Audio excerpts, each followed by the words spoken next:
Hello, traders. FX Pip Collector here. Today is Wednesday, June 18th, and this is my analysis for the US dollar yen. If you haven't done so already, definitely do check out my free Discord channel, link down here in the corner at the end of the video, and make sure to take a look at my website, fxpipcollector.com. Watch the video on my home screen to learn more. So anyways, the US dollar yen is definitely drifting down, but it has not taken any structure out yet. So even on the 1 hour time frame, it is in an uptrend.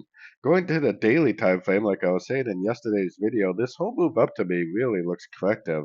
Really makes me think that it's going to maybe go back up to these highs, like the 61 or possibly the 78%, and then make another push down.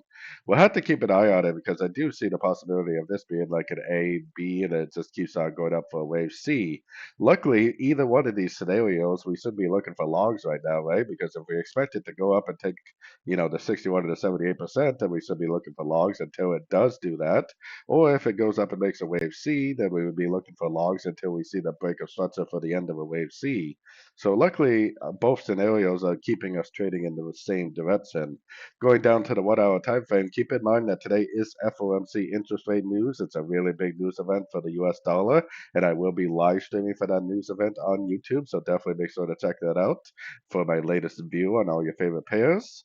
But right now, we have our Fibonacci retracement on this move.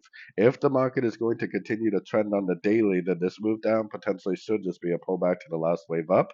It potentially would just go down to a Fibonacci retracement level, maybe in some sort of a three-way pattern, and likely just continue the higher time frame uptrend.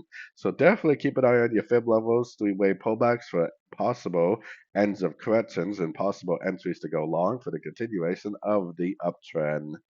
So anyways, don't forget to like and subscribe. And as always, thank you for watching and happy trading.